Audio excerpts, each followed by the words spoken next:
नमस्ते दोस्तों, GS classes में आपका स्वागत है। दोस्तों, आशा है कि आप लोग की तैयारी अच्छी चल रही होगी। आज हम लोग सहायक लोक स्वच्छता एवं अवशिष्ट प्रबंधन पदाधिकारी के लिए द्वितीय प्रश्न पत्र का मॉडल सेट संख्या 4 पर चर्चा करेंगे। दोस्तों, आप लोगों की मांग है कि यूनिट वाइज क्लास लेने के संबंध में, तो जल्द ही यूनिट वाइज भी क्लास लूँगा। साथ ही दोस्तों, आप लोग वीडियो को ज़्यादा से ज़्यादा शेयर करें। तो आज हम लोग देख रहे हैं मॉडल सेट संख्या 4 को। पहला क्वेश्चन है, ई अपशिष्ट क्या है? ए में है खतरनाक रासायनिक अपशिष्ट, बी में है पर्यावरण के अनुकूल अपशिष्ट, सी में है अप्रचलित इलेक्ट्रॉनिक अपशिष्ट और डी में है इनमें से कोई नहीं। तो इसका आंसर हो जाएगा अप्रचलित इलेक्ट्रॉनिक अपशिष्ट। अब दूसरा है, निम्नलिखित में से कौन सा तत्व ई कचरे ई वेस्ट का कारण है? ए में है लेड, बी में है कैडमियम, सी में है बेरिलियम, डी में है उपरोक्त सभी। तो ये तीनों जो है सो ई कचरे का प्रमुख कारण है। तीसरा क्वेश्चन है, ई कचरे के पुनर्चक्रण के दौरान निम्नलिखित में से कौन सी सामग्री व्यावसायिक रूप से पुनः प्राप्त की जा सकती है? एक में है सोना, दो में है तांबा, तीन कांच और चार प्लास्टिक। अब इसको कूट की सहायता से करना है। तो ए में है केवल 1, 2 और 3 यानी कि सोना, तांबा और कांच, बी में है केवल 2, 3 और 4, सी में है केवल 1, 2 और 4 और डी में है 1, 2, 3 और 4। तो इसका आंसर हो जाएगा चारों, यानी कि व्यावसायिक रूप से पुनः प्राप्त की जा सकती है सोना से भी, तांबा को भी, कांच को भी और प्लास्टिक को भी। अगला क्वेश्चन है, विकासशील देशों में नगरपालिका ठोस अपशिष्ट की संरचना में खाद्य अपशिष्ट का अंश आमतौर पर कितना % रहता है? तो यह लगभग 40% से ज़्यादा है। अगला क्वेश्चन आपका है, ई वेस्ट या ई कचरे के बारे में निम्नलिखित में से कौन सा कथन सही है? इलेक्ट्रॉनिक वेस्ट को जलाने से विषैली गैस उत्पन्न होती है। ई वेस्ट मोटे तौर पर फेंके हुए समय के साथ बेकार हो चुके इलेक्ट्रिकल एवं इलेक्ट्रॉनिक उपकरण होते हैं। तो अगर हम देखें तो दोनों विकल्प सही है। इलेक्ट्रॉनिक वेस्ट को जलाने से विषैली गैस उत्पन्न होती है, सही है। और बी में है, ई वेस्ट मोटे तौर पर फेंके हुए समय के साथ बेकार हो चुके इलेक्ट्रिकल या इलेक्ट्रॉनिक उपकरण होते हैं, तो यह भी सही है। तो हमारा आंसर हो जाएगा ए और बी दोनों। अब अगला क्वेश्चन को हम लोग देखते हैं। अगला क्वेश्चन है, निम्नलिखित में से कौन ई कचरे ई वेस्ट का विश्व में मुख्य योगदान करता है? एक है रेफ्रिजरेटर, फ्रीजर, वॉशिंग मशीन, दो है छोटे घरेलू उपकरण, सी में है personal computer, telephone, mobile phone, laptop, printer आदि, चौथा है गैस सिलेंडर, चिमनी। तो इसमें अगर हम देखें तो ई कचरे ई वेस्ट का विश्व में मुख्य योगदान करता है, ये एक वाला सब है, रेफ्रिजरेटर, फ्रीजर, वॉशिंग मशीन सब है। दूसरा घरेलू छोटे उपकरण जो इलेक्ट्रॉनिक होते हैं वह भी है। तीसरा है personal computer, telephone, mobile phone, laptop, printer, scanner आदि सब है। तो इसमें विकल्प हो जाएगा 1, 2 और 3, यानी कि 3 सही है। गैस सिलेंडर और चिमनी ये जो है सो ई वेस्ट या ई कचरा के अंतर्गत नहीं आता है। अब अगला क्वेश्चन है, निम्न में से किस प्रकार के जल प्रदूषण के सूचक के रूप में एस्टेरेचिया कोलाई का प्रयोग किया जाता है? तो इसका आंसर हो जाएगा मल संबंधी पदार्थों हेतु। इस टाइप का क्वेश्चन दूसरे ढंग से पिछले के मॉडल सेट में आ चुका है। अगला क्वेश्चन है, गंगा जल में शव को प्रवाहित करने से क्या होता है? तो गंगा जल में मल को प्रवाहित करने से धूलित ऑक्सीजन में कमी आएगी, यह सही है। बीओडी में वृद्धि होगी, ये भी सही है। और जीवाणुओं में वृद्धि होगी, यह भी सही है। यानी कि गंगा जल में शव को प्रवाहित करने से घुलित ऑक्सीजन कम हो जाएगा, बीओडी में वृद्धि हो जाएगी और जीवाणुओं में भी वृद्धि होगी। तो इसलिए इसका विकल्प हो जाएगा डी, इनमें से सभी सही है।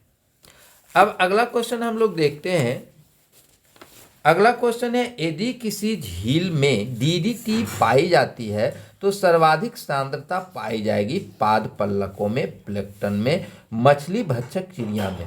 तो अगर किसी झील में डीडीटी पाई जाती है तो उसको मछली का उपयोग करने वाले चिड़िया में, यानी कि मछली खाने वाली चिड़िया में इसका जो है सांद्रता अधिक पाया जाएगा। अब अगला क्वेश्चन है, निम्नलिखित गैसों में से कौन सी एक गैस धरती पर जीवन के लिए हानिकारक और लाभदायक दोनों है?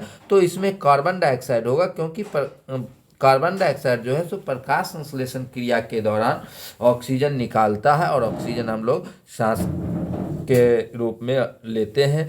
तो कार्बन डाइऑक्साइड जरूरी भी है और हानिकारक इसमें है कि यह जो है सो जलवायु परिवर्तन का एक मुख्य कारण है, ग्लोबल वार्मिंग का प्रमुख कारण है। तो इसके कारण जो है सो यह इसको क्या कह सकते हैं, जीवन के लिए हानिकारक भी है और यह लाभदायक भी है। अब दूसरा 11 क्वेश्चन है, जैव उपापचय से तात्पर्य है जीवों द्वारा पर्यावरण से विषैले पदार्थों का जैव उपचारण से तात्पर्य है जीवों द्वारा पर्यावरण से विषैले पदार्थों का निष्कासन। अगला क्वेश्चन है, अनाजों और तिलहनों के अनुपयुक्त रख रखाव और भंडारण के परिणाम स्वरूप आविशों का उत्पादन होता है, जिन्हें अफ्लाटॉक्सिन के नाम से जाना जाता है, जो सामान्यतः भोजन बनाने की आम विधि द्वारा नष्ट नहीं होती है। अल्फा टॉक्सिन किसके द्वारा उत्पादित होता है? तो यह फफूंदी के द्वारा उत्पादित होता है। तो इसका आंसर हो जाएगा फफूंदी। अब अगला क्वेश्चन है, निम्नलिखित में से कौन सा एक वायु प्रदूषण से संबंधित नहीं है? स्मॉग, अम्ल वर्षा और एस्बेस्टोसिस जो है सो किससे संबंधित है? यह जो है वायु प्रदूषण से संबंधित है। यूट्रोफिकेशन यह जो है सो वायु प्रदूषण से संबंधित नहीं है। तो इसका आंसर हो जाएगा यूट्रोफिकेशन। अगला क्वेश्चन है, रेडियोधर्मी प्रदूषण से संबंधित निम्न कथनों में से कौन सही नहीं है? इसको ध्यान देंगे, कौन सही नहीं है पूछ रहा है। तो यह पशुओं में अनुवांशिक परिवर्तन लाता है, यह सही है। यह मृदा में विद्यमान विभिन्न खनिजों को असंतुलित कर देता है, तो यह नहीं होगा। यह सी है, यह रक्त संचार में व्यवधान पैदा करता है, यह भी सही है। और यह कैंसर पैदा करता है, यह भी सही है। तो यहाँ पूछ रहा है कौन सही नहीं है, तो यह मृदा में विद्यमान विभिन्न खनिजों को असंतुलित कर देता है, ये नहीं होगा। अगला क्वेश्चन है, वर्ष 2009 में भारत के स्वच्छ गंगा के लिए निम्न स्थापित किया गया। ए में है राष्ट्रीय गंगा कमीशन, बी में है स्वच्छ गंगा प्राधिकरण, सी में है राष्ट्रीय गंगा नदी तलहटी प्राधिकरण। तो यही होगा 2009 में जो है सो भारत के स्वच्छ गंगा के लिए मनमोहन सरकार के द्वारा राष्ट्रीय गंगा निधि तलहटी प्राधिकरण लाया गया था। तो ये इसका आंसर सी हो जाएगा। अगला क्वेश्चन है, ताजा जलाशयों में जैविक प्रदूषण का प्राथमिक स्रोत है। तो ये इसका आंसर हो जाएगा मल जल का बहिस्राव, मल जल का बहिस्राव। अब अगला क्वेश्चन हम लोग देखते हैं। अगला क्वेश्चन है 18, क्योटो प्रोटोकॉल किससे संबंधित है? तो क्योटो प्रोटोकॉल जो है सो जलवायु परिवर्तन से संबंधित है। अगला क्वेश्चन है, पुनर्चक्रण किस प्रकार से अपशिष्ट हेतु उत्तम उपचार है? तो यह धातुक अपशिष्ट के लिए जो है सो उत्तम माना जाता है। इसमें घरेलू अपशिष्ट, चिकित्सा अपशिष्ट और कृषि अपशिष्ट के लिए यह जो है पुनर्चक्रण उपयुक्त नहीं है। अगला क्वेश्चन है, अपशिष्ट प्रबंधन की विधियां हैं। ए में है भूमि दाब, बी में है भस्मीकरण, सी में है पुनर्चक्रण और डी में है उपरोक्त सभी। तो अपशिष्ट प्रबंधन में यह जो है सो तीनों प्रक्रिया शामिल होता है, यानी कि तीनों विधियां उपयोग में लाया जाता है, इसलिए इसका आंसर हो जाएगा उपरोक्त सभी। अगला क्वेश्चन है, भस्मीकरण पद्धति किस देश में ज़्यादा प्रचलित है? तो इसका आंसर है सर्वाधिक जो प्रचलित है वह जापान में है।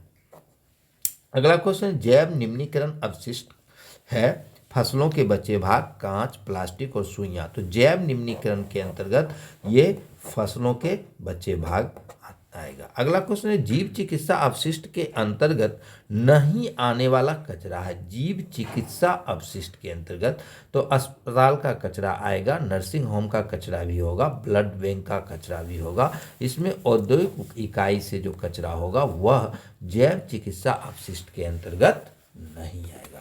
अब अगला क्वेश्चन है निम्न में से कौन सा कचरा सबसे खतरनाक और लंबे समय तक बना रहने वाला।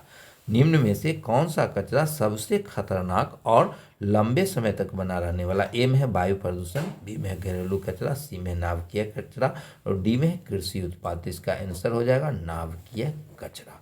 अब अगला क्वेश्चन है सामान्य प्लास्टिक कचरे के बारे में निम्नलिखित में से कौन सा कथन सही नहीं है।